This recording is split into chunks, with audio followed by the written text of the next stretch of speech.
Did XRP break out, or was it all just a bit of a fake out? In today's video, guys, we are jumping into the technical analysis on XRP. I'll be sharing my thoughts and opinions on where I think the price action is heading and all that wonderful stuff. Let's roll the intro and then get right down into it.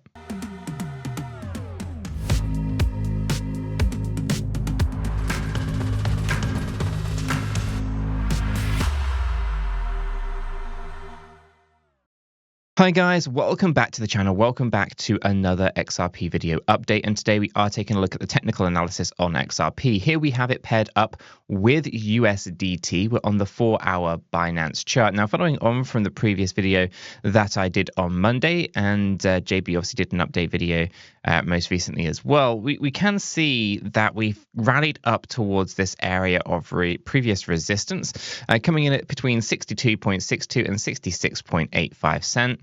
And basically, this is an area that we were heavily rejected on previously. As you can kind of see here, we've rallied back up into it, but we found resistance every single time we've tapped into this range. At the point of recording this video today, we are, of course, in this range as well. Okay, so expect, in my opinion, some volatility here. Now, you can see that we are above the 50 EMA and the 50 SMA. The red line coming through here is the 50 EMA.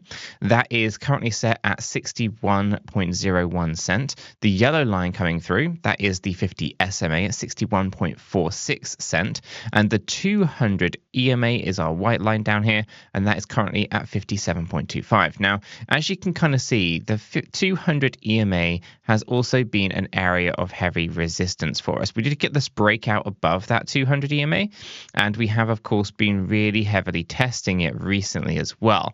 Okay, so at the moment, our 200 EMA, being our trend filter, is in a bullish state of play. And the price action, of course, is above the 50 EMA and the 50 SMA. However, tapping into this higher range, although we may come up a little bit further here, is unfortunately, in my opinion right now, a bit of a bearish tell and a bit of a bearish place for XRP's price, and we may actually see ourselves coming back down towards that 200 EMA. That means that there's some opportunities to potentially go short on the market. Stop loss above the previous swing high and take profit down on the 200 EMA, giving us a risk-reward ratio of about 1.88 to 1.9, depending on where your entry is. You may even be able to get better risk-reward ratios. What is a risk-reward ratio? Well, the risk-reward ratio is how much profit you will be generating from every $1 of risk. So for example, here with entry at 64.31, take profit down at 57, and stop loss at 67, the risk reward ratio would be 2.58, meaning $2.58 for every $1 of risk that you put up. Now, obviously, if I am to be leverage-based trading, I'm going to be trading on BitGet. BitGet is my go-to platform when it comes to my leverage-based trades. There's an affiliate link to BitGet in the description down below if you haven't yet already signed up. And if you are new to BitGet, you could be eligible for up to $30,000 of rewards and bonuses depending on how much you deposit and trade on their platform. Now, there are terms and conditions associated with that. Not all countries and jurisdictions are eligible for those rewards and bonuses, so do make sure that you follow the terms and conditions over on their website, following the link in the description below. Now, obviously, when it comes to trading, it's incredibly risky. You do run the risk of losing your entire capital. So do make sure that you are aware of all the risks involved. Again, more details can be found on the website. And there are lots of tools and resources on BitGet's website to help you start trading. So why not check it out? Link down below. Now, when it comes to the idea here for a short position, that's kind of where I currently sit with it. Now, I know a lot of people are just super bullish on the market and they only want to be going long. Where would I be going long if this was the case? If I didn't want to go short on the market, how would I go long? Well, I would be looking for trading a breakout. Okay, so I'll be looking for a closed candle above, above the 66.85. That's the previous swing high. And we'll be looking to kind of go here on a long position with a tighter stop loss back in here. Again, we'll be looking for probably targeting out that other previous high just up here as well, with again a risk reward ratio that would be okay. And we may have had to have a trailing stop, or just kind of, keep lifting up our take profit as we kind of travel past this potential area as well around the 70-cent level. Okay, so if I were to go long, that's how I would do it. I wouldn't just go long where we are right now, because I do see this as an area of resistance. Now let's get into some patterns. What's going on here? Well, it's an interesting one that I thought I could see. No, not that I like it. It's not the best pattern in the world, but it's an interesting one. Here being a shoulder, here being a head, and then over this side's also another shoulder.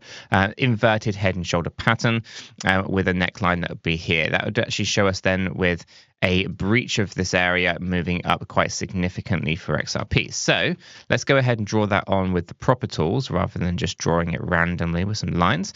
What does that look like? Well, I'm going to go ahead and just approximately draw this in just around here, like this, and I'm going to draw it up here because this is where our right shoulder has dipped down to, and so it would look like this here. And I'm going to just make that really neat. It's not the best, like I said, it's not the best head and shoulder pattern in the world, but it helps you understand where things currently sit.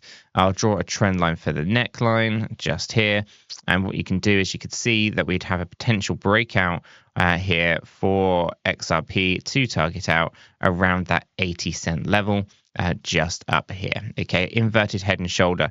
But I don't think it's going to be a straight line if we get there, and I'm not overly confident in this particular pattern. It's not the best inverted head and shoulders that I've seen either. So again, take it with a pinch of salt, but it is something that we could potentially see here with a breakout situation taking us up towards 80 cent, and that could be a fantastic rally for XRP. Okay, so that's kind of your pattern that I could see here. There isn't anything else obviously glaring out. There's no cup and handle. All that's invalidated those ideas with this wick here or this wick here. And, they're not the best cup and handle patterns. This one, I guess, was a really loose one where we did see this breakout here, for example. Let me show you how that was looking. And yeah, it would be here, just cup. And then we had a little handle here, and again, it wasn't the best, but it did get that breakout situation occurring, so that's okay. But for the most part, out of everything that's kind of going on for XRP, we are looking at rejection here. So I think short until the 200 EMA support on 200 EMA maybe launch up. Inverted head and shoulders is loose, but I think it is a possibility, and that could see us move up towards 80 cent. Let's go ahead and take a look at the stochastics. The stochastic RSI is moving and progressing back to the upside on the 4-hour time frame. So from here, we can start to see potential reversals. On the 1-hour time frame, we're already starting to see a bit of a lift, and we're still halfway down, so yeah, we'll see how that one kind of plays out. On the daily time frame, we're progressing down still, but we've still got a little bit more to the downside before we lift back up again. So I think for the most part, stochastic RSIs, they are interesting. They're not really giving us a definitive answer to anything though. If we take a look at the divergence indicator, if it will load for me here, this will show us the RSI, that's the yellow line, and any divergence to price. Here we can see that there was hidden bullish and we had some bearish divergences, but there's nothing most recent. On the 1-hour time frame, I'm not sure we're going to see any divergences here either, but we'll just take a quick look. Yeah, no divergences. RSI is quite high though. And on the daily time frame, again, no divergences, but we are really relatively high on the relative strength index. So all of that is interesting volume wise, selling pressure, and we're dropping down volume wise as we started to push up on the daily. Let's take this to the 4-hourly. Here you can see that there's actually higher volumes for selling than that is buying, and yeah, volumes are decreasing as we started to push back up. On the 1-hour time frame, you can see it even clearer as volume is dropping down as we are pushing upwards here. So you can see volume was high as we came down, and then as we were trying to push back up, volume has kind of been, actually I guess it kind of did grow a little bit. To be fair to XRP, we had a little bit of growth in that as we pushed up. So maybe not as bad as maybe I was first thinking it was going to be.